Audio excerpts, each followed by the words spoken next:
Thank you everybody for coming. And we could have the next slide. So in today's presentation, we want to really quickly share with you the qualitative and Indigenous research methods that we employed in our research projects to promote inclusion and an emerging understanding of disability in First Nations communities. Before we get started, I will let my colleagues give a brief introduction. So starting with Roseanne and then Amanda. Yes, good afternoon. Thank you for being here. I've been working for the First Nation Human Resources Commission of Quebec for a number of years. And later, as we go through the presentation, I will have the opportunity to explain what our mission is. Thank you. Hi, everyone. I've been working with CRISPESH for since 2018. Currently, I'm at my last semester in my undergrad program of First People Studies at Concordia University. And then I will continue with the master's. So thank you. Thank you. And next slide. So CRISPESH and the First Nation Human Resources Development Commission of Quebec worked together to submit 3 applications for 3 separate projects, and happily got all 3. So these projects, they are separate, but they're also connected. The first project is, I should also mention, all of these projects are for applied research. So each one has a concrete deliverable that is associated with it. The first project was titled Restoring the Role of First Nations People with Disability in the Community. And the applied deliverable that was to be created from that research was the content for an awareness campaign, a disability awareness campaign. The second project, titled Development of a Digital Training Tool to Improve the Quality of Services Offered to First Nations People with Disabilities, funded by May, was the attached deliverable to that was to create digital simulation training tools. And the final project, funded by INSERC, was titled Support for the Professional Inclusion of First Nations People with Disabilities. And the applied deliverable for this was slightly more ambiguous, but essentially to create tools and trainings for support professionals working in the community who are supporting First Nations people with disabilities. And next slide, please. So today we will present the research methodology actually that underlied all 3 of those projects, as the participants were the same group of people for all 3 projects. And so on our research team, you can see up on the screen the present team, myself, the lead researcher of the 3 projects, followed by Amanda, who has been with us since 2018 as a research assistant, and then the other CRISPESH members of the team, Audrey, Paul, Rock, Gian, and we also had other members of the team along the way. So during the data collection and analysis, we hired CEGEP students to come and work as research assistants, as well as we had various people in management along the way. And from First Nation Human Resources Commission of Quebec, we have Susan King, the director, Roseanne Gosselin, and Manon van der Broek. And so at this time, just to give you a little bit of background as to sort of the context that led to the application for these projects, as well as the partnership between CRISPESH and FNHRDCQ, I'll pass the floor over to Roseanne, who will tell you a little bit about the organization and the situation. Next slide, please.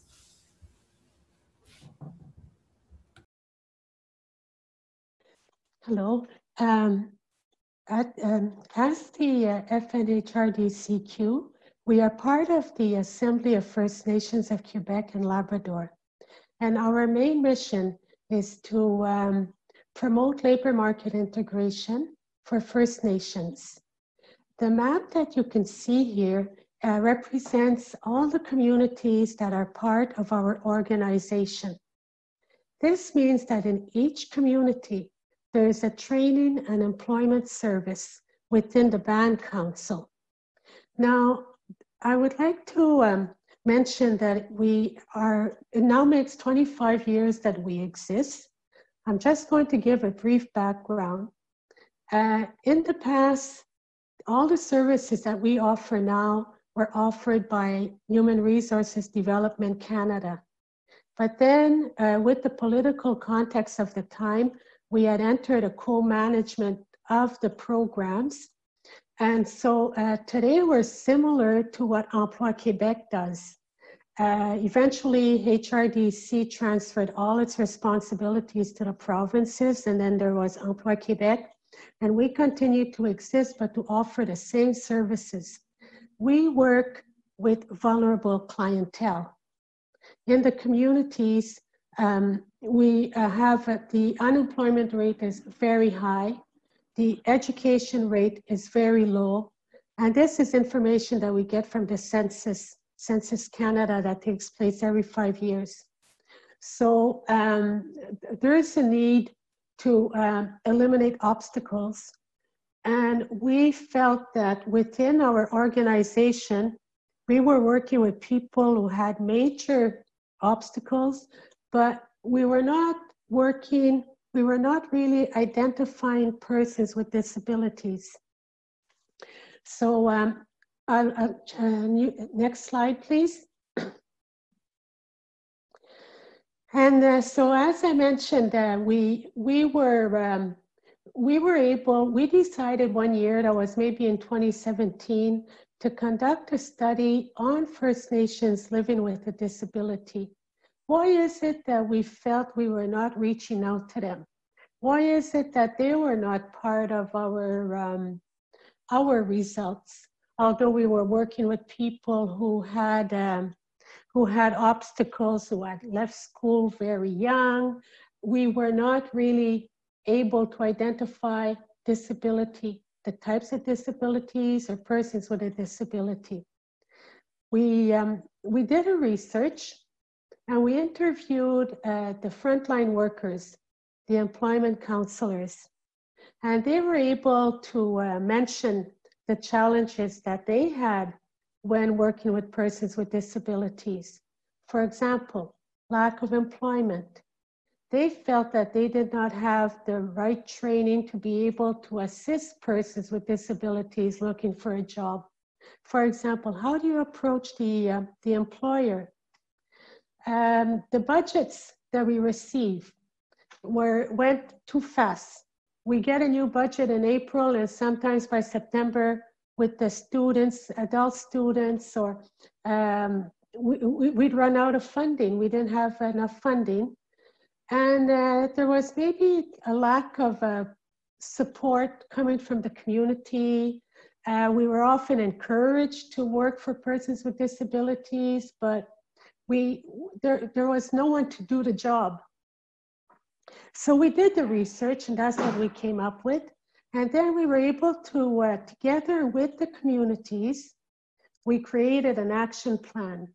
Now that we had information, what would the next steps be? Well, they told us, the communities who worked on the action plan said that we need an awareness strategy.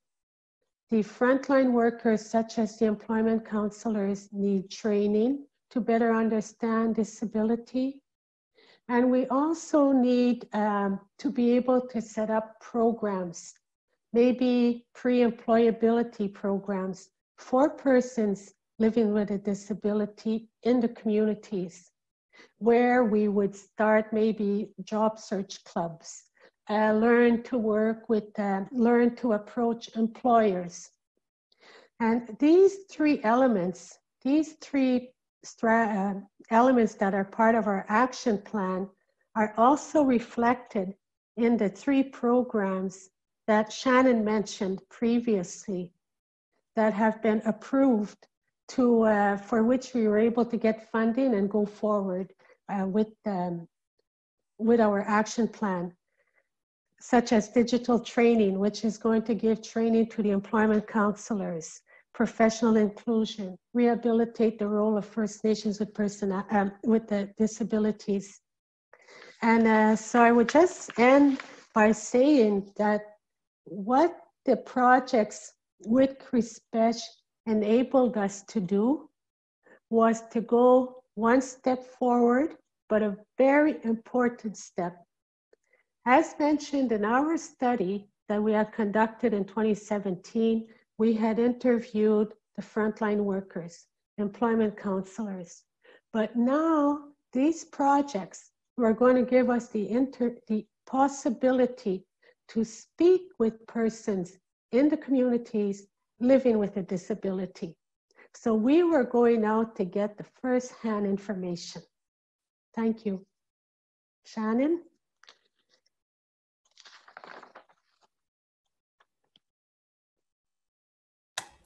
Thank you, Roseanne. So essentially from here on out, what we would like to do is to share with you our process. So how we move forward as partners to conduct this research. And hopefully if there's some time, we can give you a little peek into the findings. So essentially, we'll start with just touching on very quickly the research, the history of research in Indigenous communities. And after that, we will speak about sort of which positive ways this needed to change. So the major funding bodies have come together in a statement in 2014, just to say that historically there's been problems in research conducted with Indigenous people. And the general sense of this issue is that Indigenous communities were saying that they felt really like they were the subject of research, that they were being researched on and not researched with. Next slide.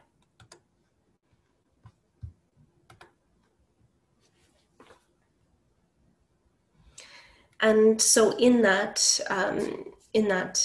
sort of historical place, which is actually incredibly still present and still happening, when researchers were not using methods that incorporated Indigenous knowledge or cultural or community values, they were also sorry, I lost my place. So they were not using methods that incorporated the traditional knowledge, community, and cultural values, and also were conducting the research on instead of with Indigenous peoples. And next slide.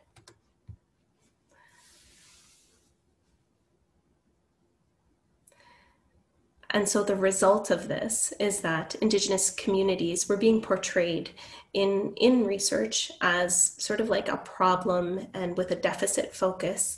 And in addition to that, the lack of community involvement in the entire process created products that were unusable by the communities. Next slide. And so there began to be a movement to try to rectify this, to try to find solutions to this. And in 1998, the NSC, which is now known as the First Nation Information Governance Center, created a set of standards, which is called OCAP. So this movement started sort of on two fronts. So First Nations governing bodies set sort of some policies in place to try to change the way that research was happening in communities. At the same time, theoretically, researchers were saying that also there needed to be a change in approach. And so both OCAP and theoretically, people were coming to the same consensus that research isn't just there to sort of ask a question and provide an answer, but the purpose of research when it's done in Indigenous communities needs to be to reveal knowledge, but also to consistently focus on decolonization, rebalancing power, providing healing, and also promoting self-determination in the communities. Next slide. And so OCAP, which is the set of standards with the more policy-based change, it stands for ownership, control, access, and possession. And so the gist of this, and I strongly recommend you to go check out the website, anybody interested in doing this type of research, it's all laid out. But the gist of this is that the entire research process, from creating the interviews to collecting the data, to analyzing the data, to creating your deliverables, the entire process involves your First Nation partner, but in fact, all of the content is owned by the First Nation partner or community that you're working with. And this is simply to prevent the types of misuse of data that we have seen in the past. So in our particular projects, what we did to respect OCAP as much as possible was, in good faith, we drew up an intellectual property agreement between our two organizations. And so essentially what that says is that our partner is the owner of all the data, all the analysis, all the findings, and all of the products that are created as a result of these projects.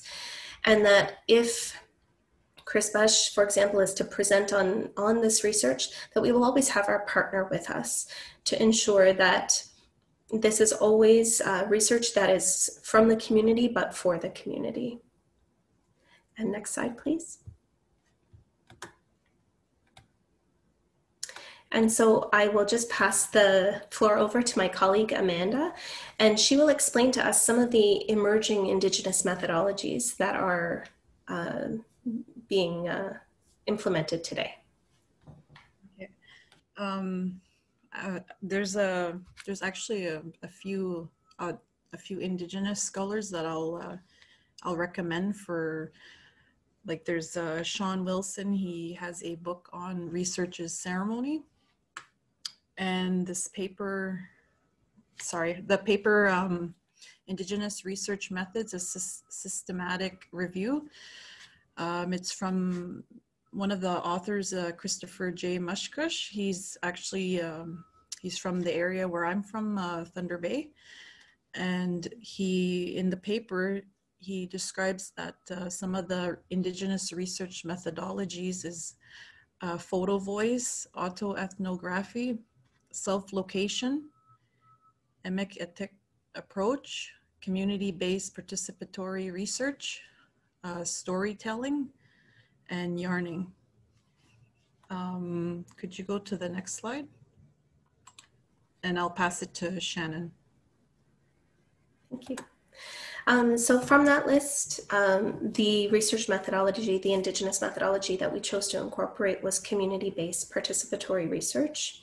And we also used a phenomenological approach to our data collection and analysis.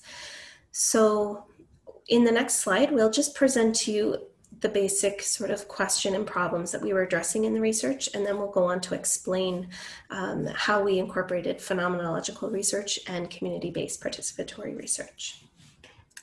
Next slide. I'll talk briefly about the issues that was found in the project. Well, the First Nations people with disabilities, they face not only First Nations with disabilities, but also pretty much all of First Nations in Canada. We face an intersection of systematic barriers to social and employment inclusion, including the historical and current trauma, discrimination, isolation, and poverty. Next slide. And so with this in mind, there's not a lot in the research regarding First Nations people with disability. There are not many studies. There's not a lot to go on. So our objectives from the beginning were very broad and very open, but we wanted to understand the reality and the lived experience of First Nations people with disabilities in the communities.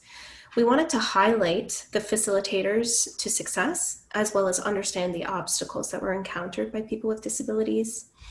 And then we, of course, wanted to create the content for an awareness campaign that would best be able to support the people with disabilities in the communities, as well as create tools that were relevant to support professionals, and all with the overarching goal of promoting social and professional inclusion for people with disabilities in the community. Next slide, please.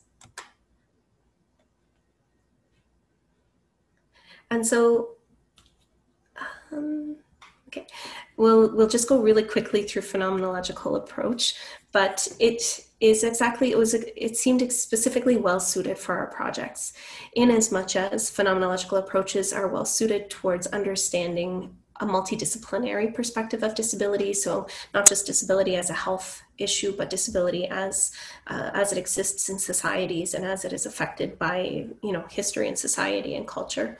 So it's also well suited for studies including people from different cultures.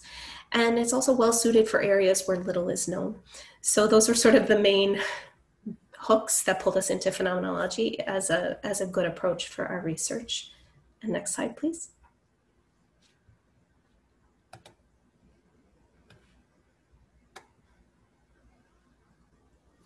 And so, again, really very Cole's notes here on our phenomenological research. Also salient was that what we tried to do is to really respect the idea that we would suspend all pre-existing assumptions about disability. So there are some ideas out there in the research regarding Indigenous models of disability, as well as statistics. So we tried to suspend all sort of pre-existing assumptions and keep our interviews very open-ended to really understand and be able to reveal the salient features of disability in the communities as it exists today. Next slide, please.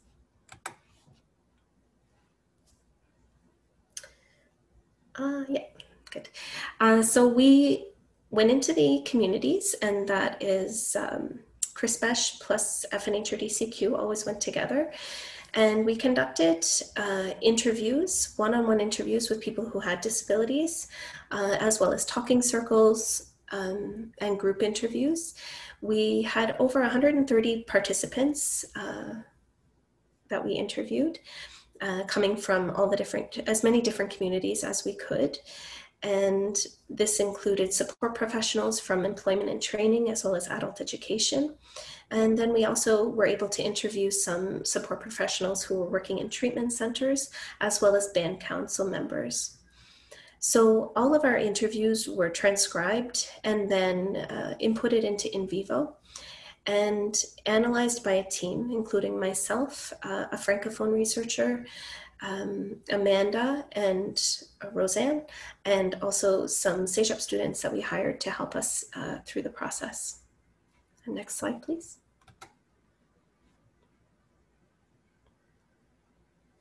And so now we can begin to sort of share with you a little bit more about our process in incorporating the community-based participatory research and how we implemented this at every phase of our research. And I'll pass it to Amanda.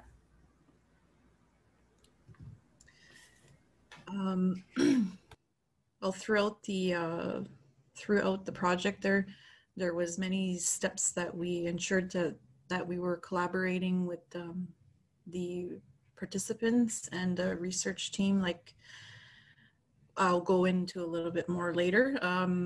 Also, there was equality is promoted throughout the project development, the data collection, data analysis, and dissemination of the results. Could you change to the next slide? So essentially, when we were setting up the process, we established a core research team or advisory team. And in addition to that, and that team, we were consistently working together from the first day.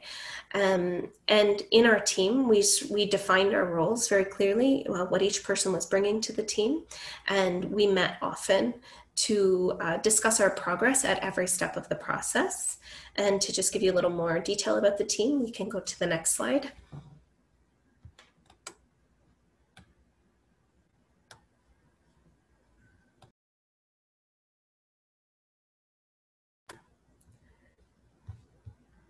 And Amanda, did you want to introduce the team? Oh, no, sorry, it was Roseanne. Roseanne, did you want to introduce our team? Okay. Yeah, so, Shannahn, the team was composed of people from CRISPESH and from the FNHRDCQ. And we worked together from the beginning, and we're still working together. So Shannahn was I'd say the lead researcher, the disability expert, and she has brought a lot to our core team, to our organizations, with her knowledge regarding disability from all perspectives. Amanda also was a part of our team nearly from the beginning, from the fall of 2018. And with Amanda's Indigenous background, having grown up in a community in Ontario and having also the background of a university student, she was able to bring a lot of liaison with Indigenous culture. And she also was continuously very sensitive to, and was able to understand, and Shannahn as well, but very sensitive to what the persons with disabilities were telling us. And we also had the assistant of a project manager. We had worked, for example, with Marianne Bouchard, who is presently attending our this presentation.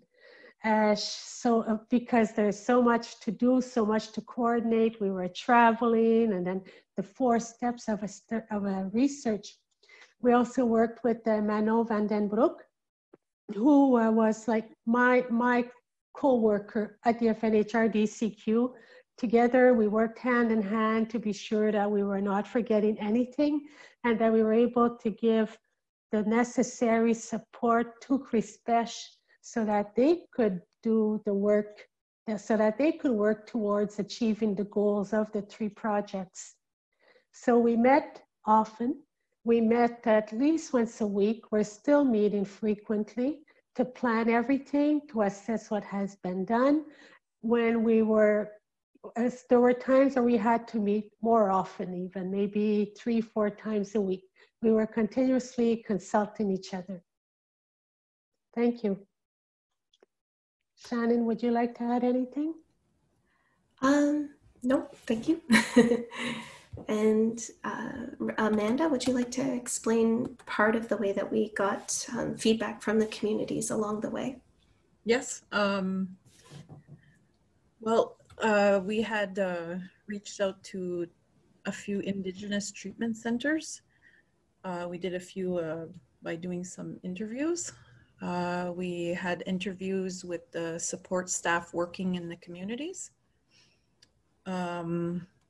There were so many ways that we had feedback. Also, like I'll explain a little bit later, but also there was the people with disabilities living in the community that had shared their stories with us. We had learned a lot about that, like through their stories, the families, allies and local advocate groups of people with disabilities. Also, we had spoke to band council members, Native Friendship Centers, and adult education representatives.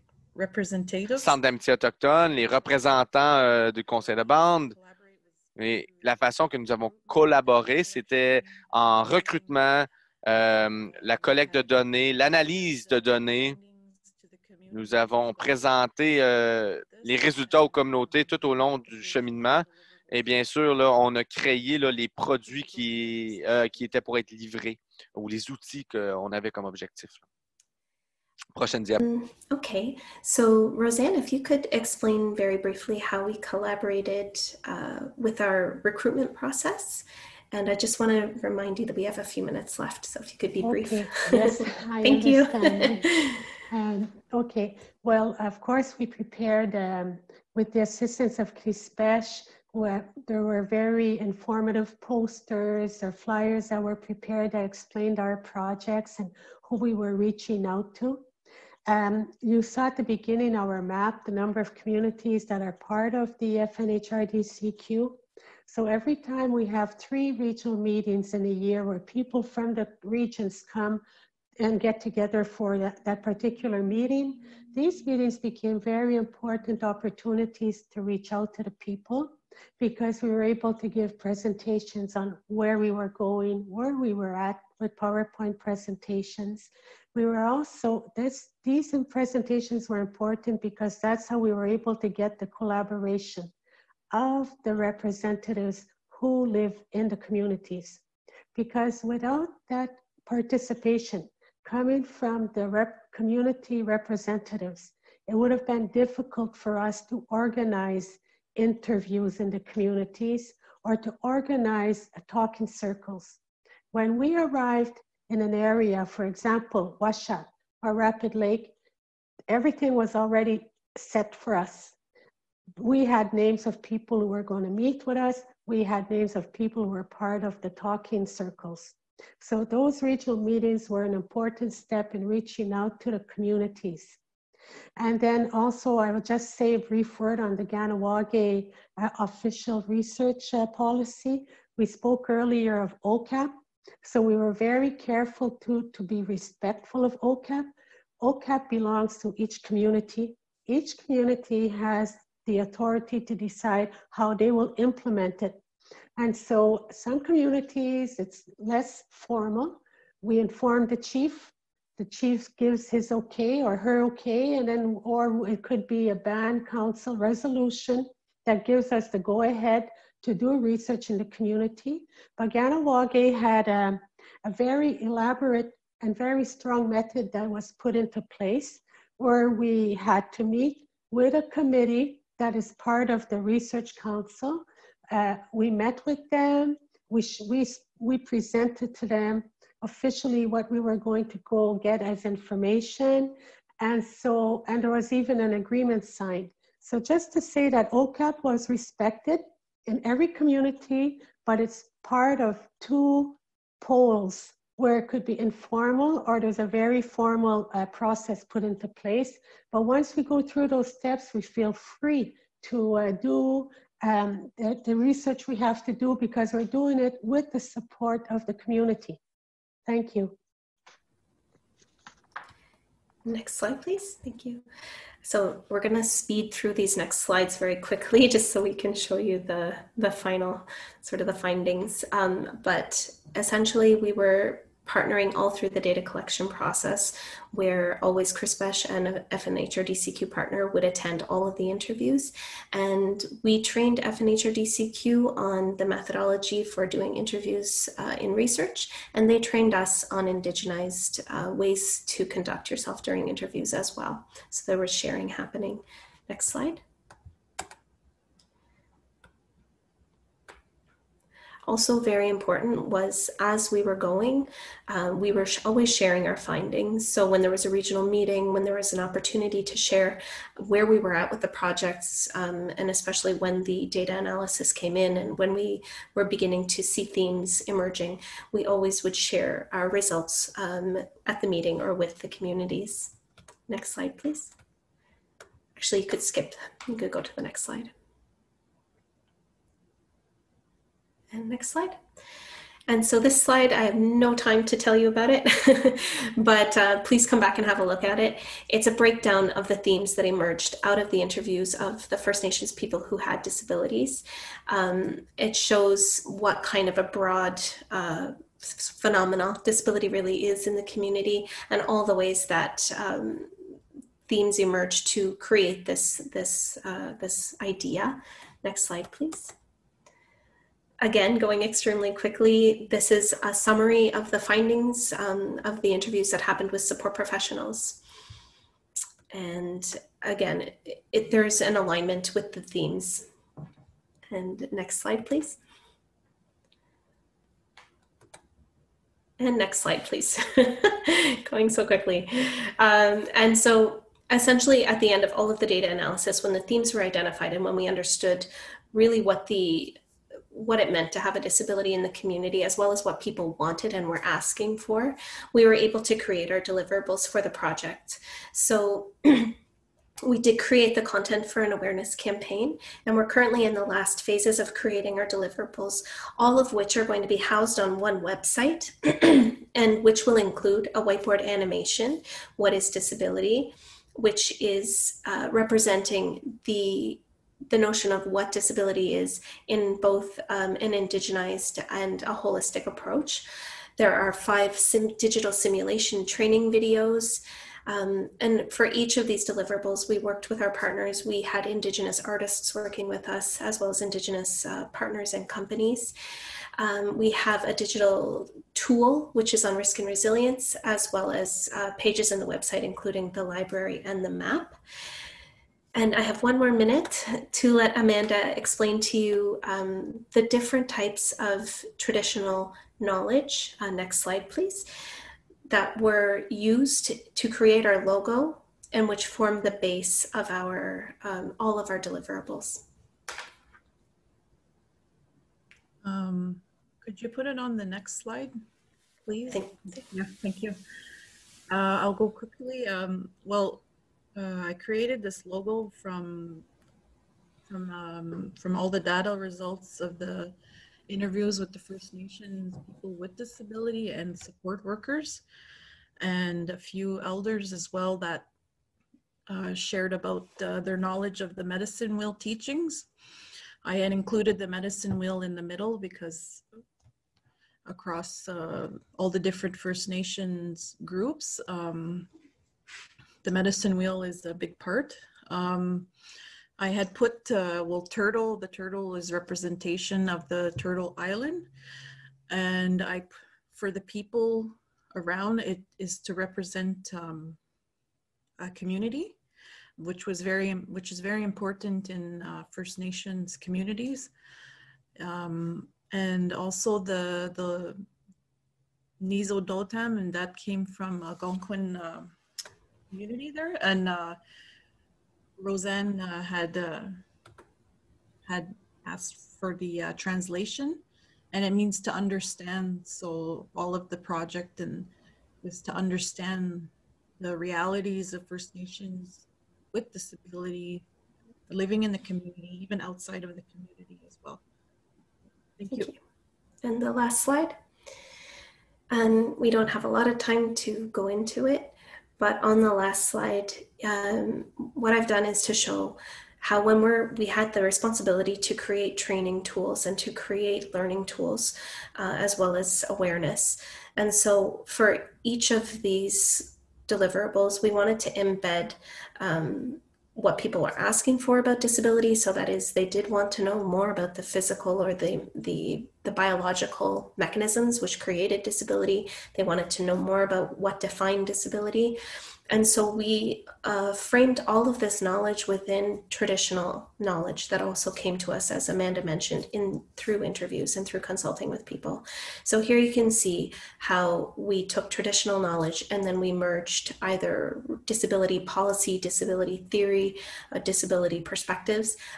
We merged them together. So from the medicine wheel, which really emphasizes holistic ideas of living in balance, we aligned that with biopsychosocial models or bioecological models of disability. We integrated information from research that includes wellness and quality of life for people with disability and self-determination. From Turtle Island, we aligned which is essentially the story of the land of the First Nations people, but also I think a story of resilience. We turned to the resilience literature to be able to address risk and resilience, as well as cultural-based healing and the importance of that. And from the values that came through our interviews, which were strong and united communities, family, and culture, we aligned that with research and knowledge about inclusion, universal design, accessibility, and disability rights. So with that, we'll go to our final slide. And if anybody has any questions or comments, we are all three here to answer. So thanks, Shannahn, thanks, Amanda, and thanks, Roseanne. So we have about 10 minutes for the audience questions or comments. If you have a question or comment, the easiest way is to raise the blue hand that you will find in the participant section. But you can also leave a message in the chat box. I apologize in advance if the speaking order is not respected, since it can be difficult to keep track of on Zoom, but I try to do my best. And remember, wait my signal to activate your microphone, and don't forget to turn it off when you're done speaking. So is there any questions? So I see one. So I see Elisabeth Massico. Elisabeth Massico, je vois que vous avez levé la main. Vous pouvez activer votre micro.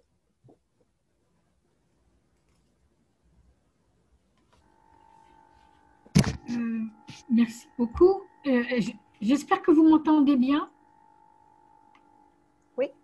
Oui. Je suis surprise de cette belle vitalité que vous formulez ici.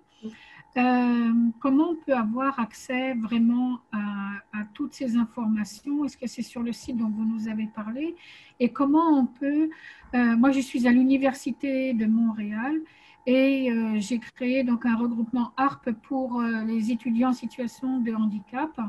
Et comment nous, on peut participer ou propager ce que vous faites pour mettre à connaissance toutes ces belles choses, parce qu'autour de nous, on ignore encore que vous faites des belles choses et que ça existe. Donc, comment on peut, et est-ce que vous approuvez qu'on puisse parler de vous, diffuser ce que vous faites autour des personnes à l'Université de Montréal, autour des personnes qui sont en situation de handicap, et puis diffuser et faire connaître ce que vous êtes? Roseanne, did you get the question, or do you need me to translate it? Okay. Soon, in the weeks to come, and Shannahn, Amanda, you could complete what I'll say. In the weeks to come, all the information will be on the FNHRDCQ's website. The tools that we're working on. I would like to add that Shannahn has prepared 6 webinars this fall on different themes. Those webinars are also going to be on our website. So all the information will be on FNHRDCQ, or in French, the CD, Commission Développement Ressources Humaines des Premières Nations du Québec. And you could also send us your contact information, and we will keep in touch with you too as we go along. So did you get the answer, Elizabeth? Oh, I think we lost Oui, c'est très encourageant. Puis je vous remercie, c'est formidable. Merci beaucoup. So I don't see any blue hand on the participant list, but I have a question in the chat. I don't know if the person wants to say it herself. It's a question about. Sorry, it's a question from Carole Chiasson. Carole, if you want, si vous voulez, if you want to ask your question yourself, you can activate your microphone. Otherwise, I can read the question for you. Thank you. I will be able to give it. I was just wondering, I know that your research is primarily with the older people with disabilities. There's a little bit of back. Are you hearing me well? Yeah, we can hear you. I'm sorry. But I was just wondering, in the discussions that were made with the people in the communities, did they ever mention the importance to work with children in early intervention, for instance, with people that had intellectual disabilities or autism or something of the sort? And if so, what was said? Yes, because our partners were First Nation Human Resources Development Commission, as well as Adult Education and Social Services, all 3 of these partners work with adults. So our data collection and our focus was always on the professional and social inclusion for adults in the communities. And we did not go into schools. We did not actually extend our mandate to children. So we are very focused on adults due to the nature of our 3 partners. And seeing as we wanted to create tools for the support professionals who worked at those 3 agencies, we took the focus on adulthood. That being said, of course, all adults were children once, as well as we did speak to families, and we did speak to people who had children as well. So it's most definitely a topic that deserves investigation as well.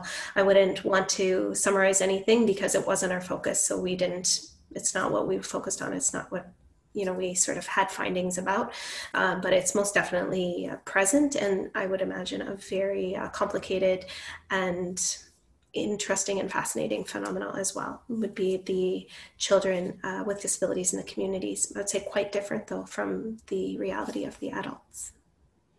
Thank you. And I would like to add that the First Nations Education Council and CRISPESH, those are organizations that manage the education system, the schools in the communities, because the communities now manage their own schools. They are working on developing, trying as much as possible to support children living with a disability. So you would find more information in the FNEC, First Nation Education Council. And also there are programs in the communities now. There's a program called Head Start, which is to help children prepare for kindergarten or pre-kindergarten, to make sure that they receive the stimulation that is needed so that they're ready to begin school when they do. And also all communities now have daycare centers that we didn't have maybe 20 years ago. And so there's also a support given through the daycare center. So there is work being done through the services that are found in the communities. Probably each band council or each community has a website, and you could find those, the information on the schools and the programs in their websites. Thank you for the information. We might get in contact.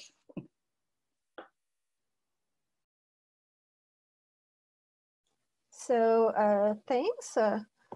I don't see any other question in, oh yes, there's one in, there is one in the chat from Karine Tremblay. Karine, do you want to, she doesn't have a microphone, so I'm gonna read it for her. So she's writing, when you speak of a handicap situation, does this also include physical handicaps, mental health, or mental health or more handicapped situation linked to the social environment, resources, etc.? Yes, thank you for that question. Actually, one of the main focuses of our deliverables is to provide a definition of disability. In the project applications, there was no specific type of disability that was defined. So we purposefully kept our definition broad to include the 6 main umbrella types of disability. So learning disabilities, intellectual or developmental disabilities, mental health, physical disabilities, sensory, as well as disabilities that arise from illness or chronic pain. So we purposefully extended the umbrella to be very wide and to include all types of disabilities.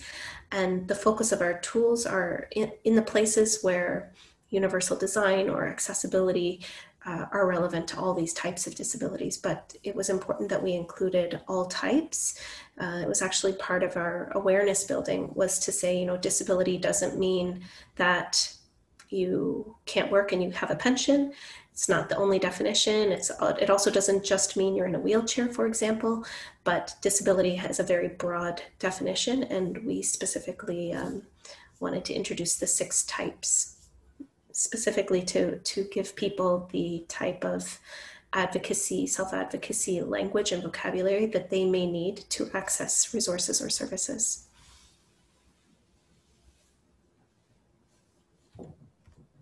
Is there anything you would like to add, Rosanne or Amanda? No?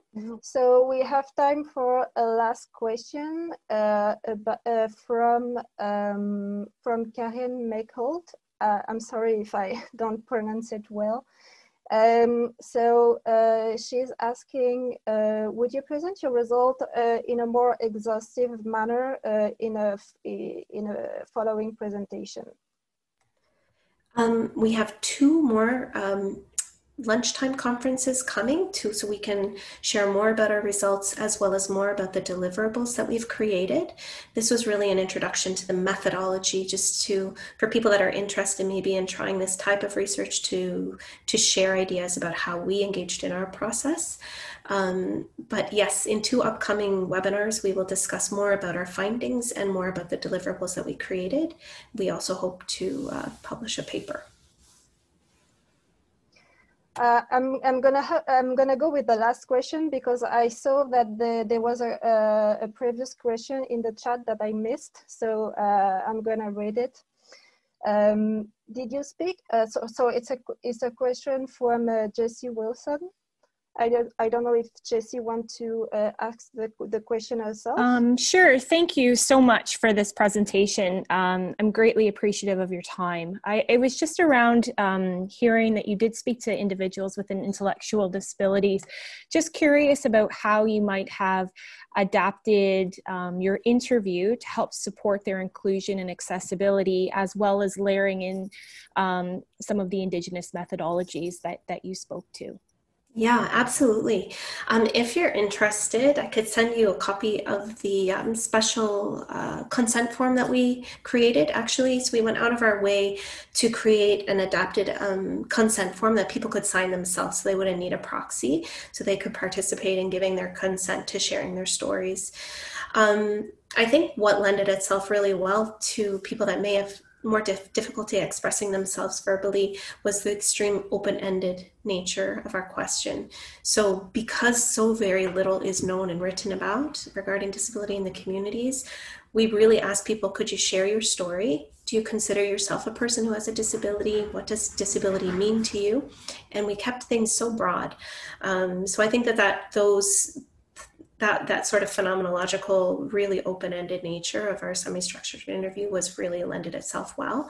And I think that as we went through our consent form, which was very visual, had a lot of pictures, was very long, but I think that also lended itself well to people who are working with maybe a second or a third language, maybe had a reading disability or a reading issue, as well as people with intellectual disabilities.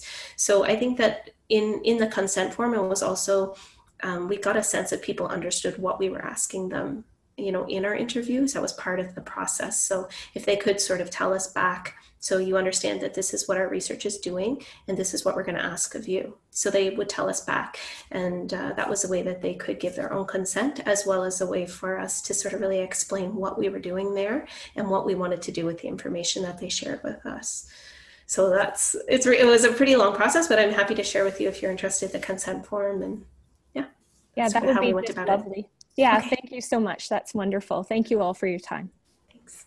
There's also, I would like to add to that there was a climate of trust that was established before we got there, because the representatives helped find people to do the interviews. So they were approached by people they knew.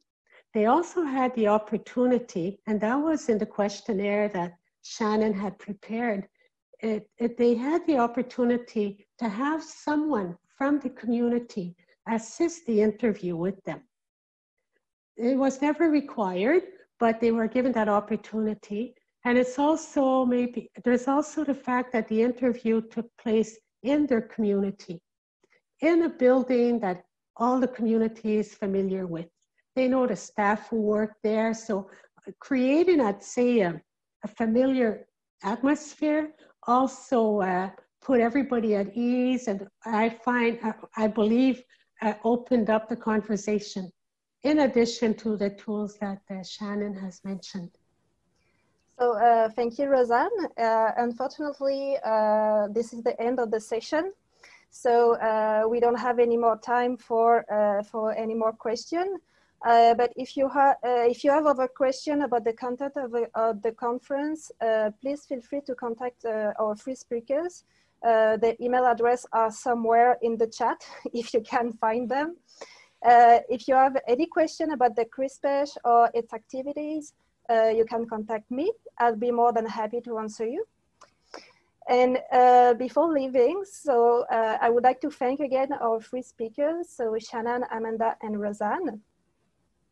And finally, I would like to invite you to our next Lunch and Learn conference that will be held on December 2nd. It will be in French this time, but they will have simultaneous interpretation from French to English. Our speaker will be Valérie Martin from the University of Montreal, and will be presenting a talk on employment of people in the autism spectrum. So I'll leave you on that. Take care. Have a nice day and see you soon.